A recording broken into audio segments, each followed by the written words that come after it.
remarkable. I went back and looked at one of his first pieces of writing recently. As a junior in high school, and there are a number of friends here from those times, he wrote a chapter in a book called High School Revolutionaries. At that time, we all were primarily interested in trying to desperately look cool, trying desperately to find more drugs, trying to desperately figure out what you should say to girls and what they said to you, what it meant. And he was no different in that regard. But I went back and looked at how he ended his chapter back then, and he said, "Our only avenue to true expression and development is through rebellion. We hope to free man from all kinds of oppression, economic, racial, and cultural." At 16, he wrote that, and for the next 50 plus years, he lived that life, and he never wavered from it. Mike was an enormous lover of Blake, and it's not surprising.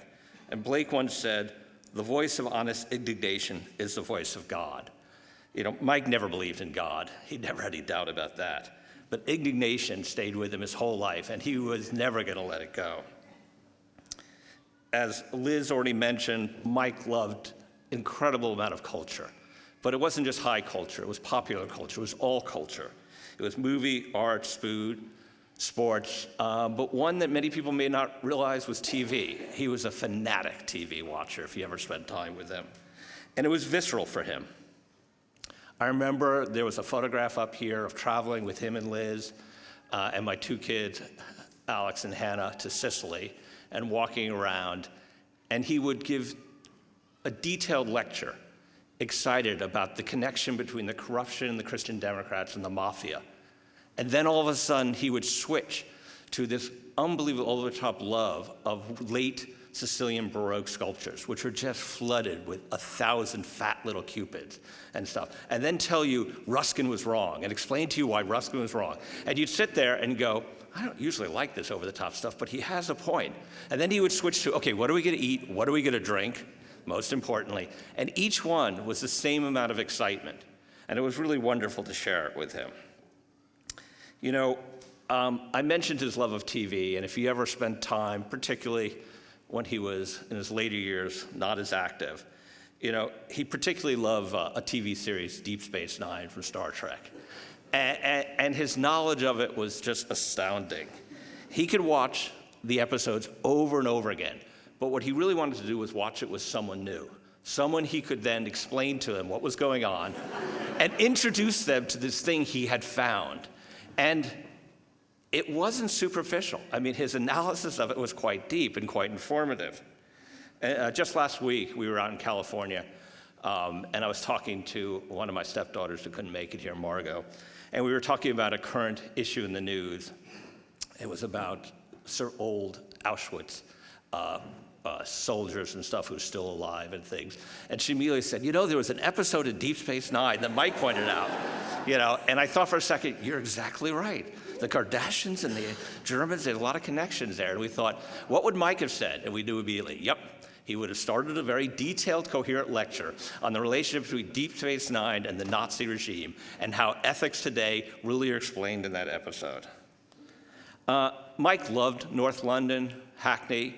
It really was a place that was home for him. He loved its diversity. He loved the cultural variety. To my shock, he eventually became a British citizen, but I know he was very proud of that. Even though he fundamentally distrusted the concept of a state, he never really believed in it. And, there's another quote from Blake, who he would quote often, which was, "Man is not improved by the hurt of another. States are not improved at the expense of foreigners." And that could have been Mike talking. You think about his first book on cricket, Anyone But England. I mean, it just expressed his hatred of nationalist jingoism, which seems to grow every day stronger. People have already mentioned his ability to connect a variety of things. I remember, him talking to me and with a sentence going from talking about Hillel and, the great Jewish philosopher and how it connected to a certain North Indian mystic and how it connected to an Urdu poet. And of course, it always wound back to Thoreau, which from the age of 12 on was one of his heroes, and he loved it. As brilliant and as organized as his mind was, his personal space was equally chaotic, if you ever spent time with him. Anyone who has ever stepped into his office could tell right away he did not like neatness. It was not in his character.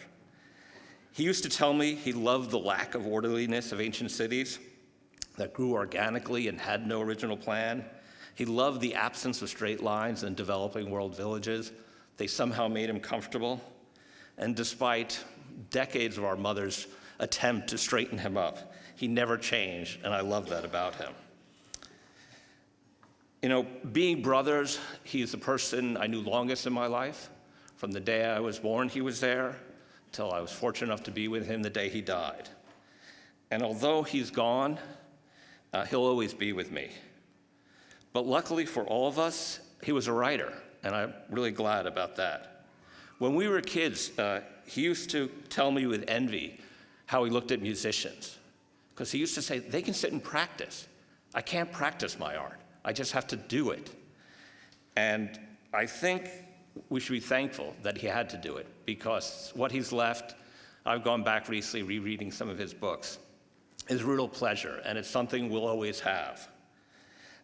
Mike admired a poet named Samuel ibn Dagrila. He was an Andalusian Jew from the 10th century who wrote and spoke in Arabic and Hebrew. And though I don't know if he particularly liked this short poem, he certainly would have agreed with it. Man's wisdom is at the tip of his pen. His intelligence is in his writing. His pen can raise a man to the rank that the scepter accords to a king. I'll never stop missing Mike, but I'm glad we have what he left for all of us for eternity. And I really thank you for all being here.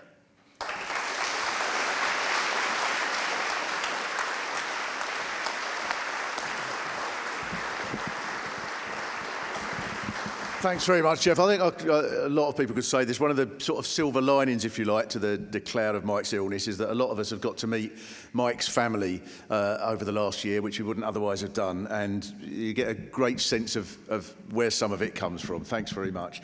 I think another thing we learned from that is that watching the telly with Mike must have been a bloody nightmare. Sod that. It's Strictly Come Dancing, Mike. I don't need the history of the tango and the Argentinian nationalist movement, mate. It's just Lorraine Kelly doing that sort. But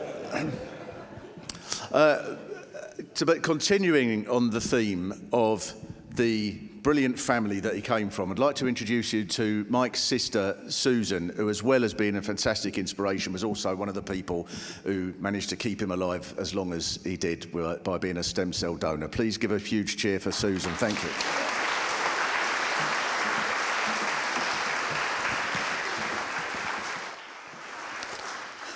Okay, well, I'd like to add my thanks to all of you for coming here and help us celebrate and remember Mike. And I'm really honored to have the opportunity to tell you about Mike as an older brother. Only 3 of us know about that. And for those of you who heard me at his funeral, I apologize because I'm going to repeat myself a lot, but you probably weren't listening, so.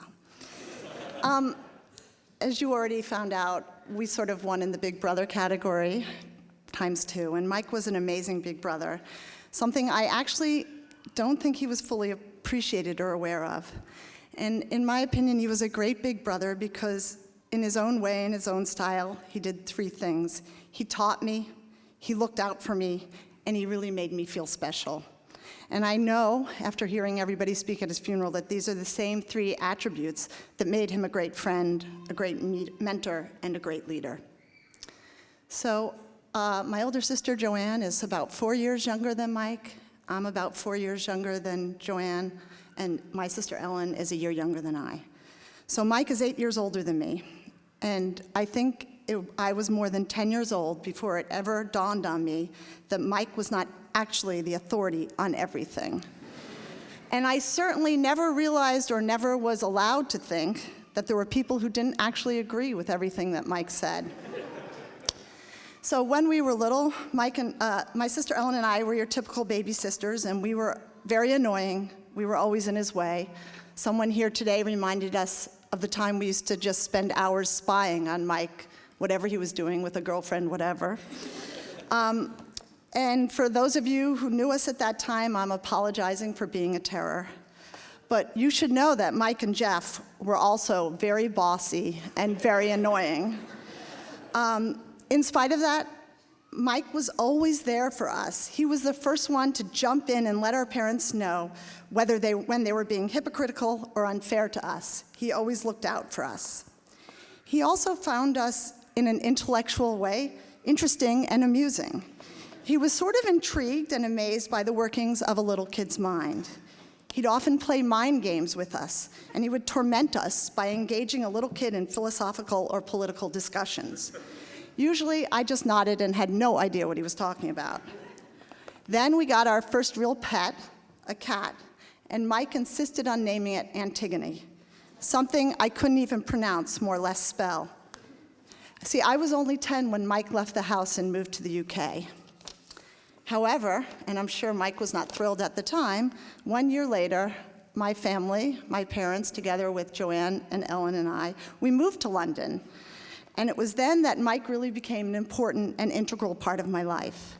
And this is when my memories of Mike go from just being another one of my many siblings to someone whom I had an independent relationship with. And for the 8 years we lived in London, it seemed, looking back, that Mike was always around. When we first moved here, it's odd to think about, but for some reason Mike would pick us up at school every day and help us navigate our way home. Then when he lived in Devon, it was a really special treat that I had to earn, that I went to go on the train by myself to spend the weekend with Mike. Then he settled back in London when I was a teenager, and he really, in his own way, helped us navigate those teenage years. He found it important to teach me what to do for a hangover. He took me to my first Clash concert, and of course, he introduced me to cricket. I went to school in St. John's Wood, and Mike clearly felt I would get a better education if I skipped school and met him at Lord's. He was always amused by the fact that he had an American teenage sister who had crushes on certain cricket players. However, my most treasured and meaningful interactions with Mike have been during my adult life. I live in California, but I often have the opportunity to travel to Europe, and when I do, I always try to stop and see Liz and Mike. And as Jeff said, whether watching TV, taking a walk, or going to a restaurant, a visit with Mike always came with a very detailed explanation of anything's history and purpose. It was always like I felt I was having my own private audio tour. After these visits, I often felt very ignorant, very low about myself in terms of that, but I also felt very special and worthwhile. Because when you talk to Mike and he asked you how you were doing, he truly wanted to know the answer. I'm a biochemist, and that is actually something Mike doesn't really know much about. And so I would explain to Mike what I was doing, and how the scientific research process worked, and how our NIH varied from the MRC here. And then he would replay everything I said back to me, in a way letting me know that he had heard me, that he appreciated me, and that he valued me. But he didn't just do that with me, he did that with everybody. He was the exact same way as an uncle. He was fascinated by everyone as an individual, not just because they were his niece or nephew. There isn't one member of this large and crazy family here today that Mike didn't talk to me about with such clear sympathy, love, and appreciation. Sometimes he was laughing, sometimes he was crying. I'd like to say that this includes you, Uncle Marty. I know you can't be here and that you're in New York listening, but Mike really loved you. And Joanne, you weren't really the little sister. You're actually the oldest sister, and I know you and Mike had an incredibly special and irreplaceable relationship, and I saw it and I valued it. Oddly, however, over the last few months, I've realized that my fondest and happiest memories of Mike are from the time when he's been ill over these last 7 years. For as Mark said, Mike and I share the same HLA type. That means I'm a match, and I could serve as a donor for a stem cell transplant. When I first found out, I kind of felt like, yeah, I won the lottery. I had the ability to try to help him. And then I became petrified. I was so worried, I realized that I could actually do more harm than good. Mike, however, never let me worry about it. He only thanked me and made me feel good about it. The good thing is, in the preparation and during the actual transplant period, I got to spend extended periods of time living with Liz and Mike. And the nice thing is, most days we were just doing our own thing. We were just coexisting. Some days, Mike and I would go to Bart's as we each were being prepped for the transplant. Other days I'd go off and visit friends. I just got to see Mike in a very easy and loving way. Even though Mike was so sick at the time, he really worked hard to make sure I was okay. In fact, he always knew I was obsessed with crunchy bars. And for my family who may not know, that's a uniquely British candy bar. And so every day, most of the times that I came to visit, there would always be some change by the door, and he would always point to it and instruct me to go outside, cross the street, and buy a crunchy bar. When I came this summer for the transplant, I was going to be here for quite a long time, and he sat me down and he said, you know, I'm thinking every day might be too much for these crunchy bars. So he